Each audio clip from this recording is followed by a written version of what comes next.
So what happens when you take a perfectly good person, I mean, someone with pure, almost divine compassion, and drop them into a world that's just drowning in passion, pride, and cynical games?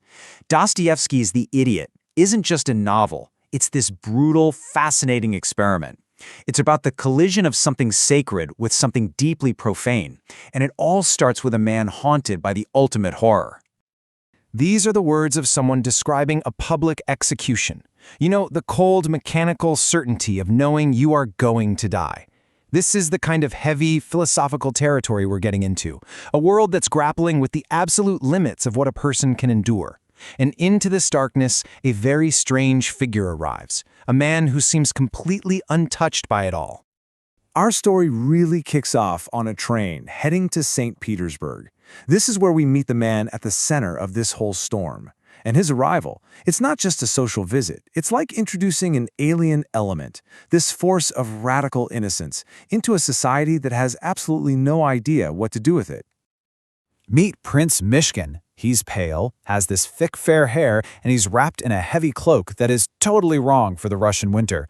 He has epilepsy, what he calls his congenital illness, and he's spent years and years in isolation getting treatment. He's basically a blank slate, this man-child coming back to a home he barely remembers, completely unprepared for the web of intrigue he's about to walk right into. But let's be clear about one thing. The prince is not a simpleton. This thought, something he admits pops into his head pretty often, shows you he's got this deep self-awareness. You see, society looks at his honesty, his total lack of cunning, and his profound empathy, and just writes it off as idiocy.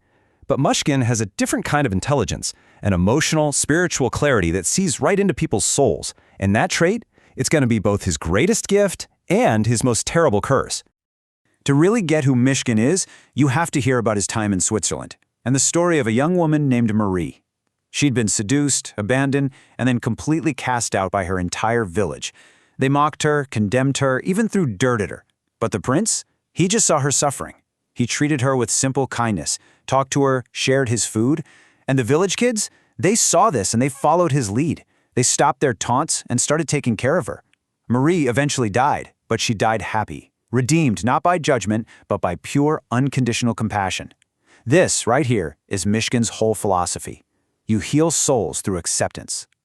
But here's the tragic twist.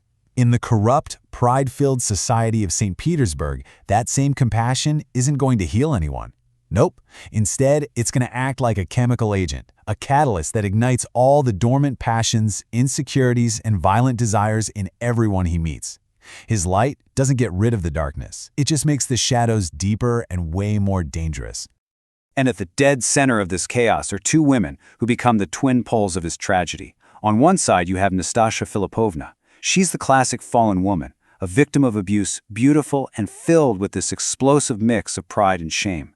She is absolutely hell-bent on her own destruction. And then there's Aglaya Ivanovna, a society princess. She's idealistic, fiery, but totally trapped by convention, dreaming that a poor knight will come and save her.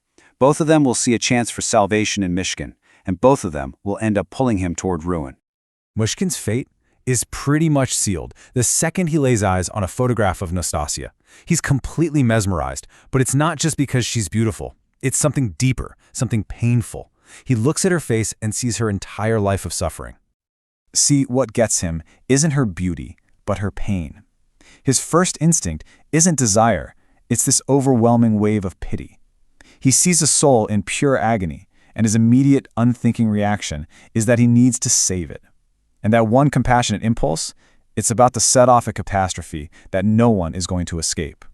And this brings us right to the climax of the story, the point where the prince's virtue becomes the very thing that causes the disaster. His pity, offered with the absolute purest of intentions, is going to demand the highest possible price from everyone. So the scene is set. It's Nastasya's birthday party, but it feels more like a public trial. Everyone is there, just waiting. Is she going to accept a huge dowry and marry this clerk, Ganya, so her former abuser can just wash his hands of her? Or is she going to blow the whole thing up? The tension is just unbearable. To kill time, someone suggests a twisted parlor game. Everybody has to confess the most shameful thing they've ever done. It's this cruel, cynical performance that just peels back the thin layer of respectability and shows all the rot underneath. It's the perfect warm-up act for the main event of brutal, soul-destroying honesty that's about to happen. And then, bam! A loud, violent ring at the door just shatters the mood. A drunken, rowdy crowd bursts in. But Nastasia? She's not surprised at all. She actually smiles. "Ah, the finale," she cries. She knows exactly who's here, and she's been waiting for this very moment to burn her entire world to the ground. This destructive force has a name: Rogojin. He's a brutish merchant who is consumed by this violent, terrifying obsession for Nastasia. And he hasn't come with gifts, he's come with a bid. He unpacks this massive bundle of cash, 100,000 rubles, to buy her right then and there. In this incredible act of defiance, facing the ultimate humiliation of being sold like an object, Nastasia seizes control. She grabs that huge stack of money and throws it right into the fireplace. Then she turns to her so-called respectable suitor, Ganya, and dares him. "Go on, pull it out. Prove your soul isn't for sale." The guy literally faints from the sheer terror of the choice. She is reveling in the chaos, screaming out the identity that society has branded her with. She's embracing her own ruin, turning her shame into a weapon to use against all the hypocrites in the room. She rejects their world, their money, and turns instead to the one man who offers nothing but raw, possessive obsession. But then, in the middle of all that madness, another bid is made. Prince Myshkin, who has just found out he's inherited a fortune, steps forward. But he doesn't offer money. He offers himself. He offers his title, his honor, his entire life, all to prove to her that she is not something to be bought, but a woman worthy of respect. He asks her to marry him. Nastasia is just stunned. She looks at him, and for a split second, you can see she's glimpsing a path to salvation she never ever believed could exist for her. In his offer, she sees true goodness, maybe for the very first time. But in that same moment, she makes a fatal decision. She says no to the prince, and she runs off into the night with Rogojin and his roaring crowd. Now, why would she do that? Well, it's the novel's most tragic psychological twist. She believes she is so corrupted, so ruined, that marrying the prince would only destroy him too. She can't stand the thought of dragging his purity down into her mess. And so, to save the one good man she's ever met, she runs straight toward her own destruction. And what follows is the inevitable, horrific fallout from that night. The prince's act of pure compassion, his attempt to save a soul, ends up leading directly to the damnation of everyone involved. The ending is swift and it is brutal. A few months later, after a tormented back and forth with Rogojin, Nastasia is murdered by him in a fit of jealousy. Prince Myshkin is the one who finds her body, and the horror of that sight, the final crushing weight of his failure, completely shatters his mind. Rogojin finds him there, and the two men, the saint and the sinner, spend the night beside the body. Myshkin is sent back to the Swiss sanatorium, his sanity just gone forever. So there it is, the ultimate, devastating irony of the entire story. The man who came to heal actually became the agent of catastrophe. His Christ-like pity, when it came up against the proud, wounded, complicated human heart, didn't act like a balm.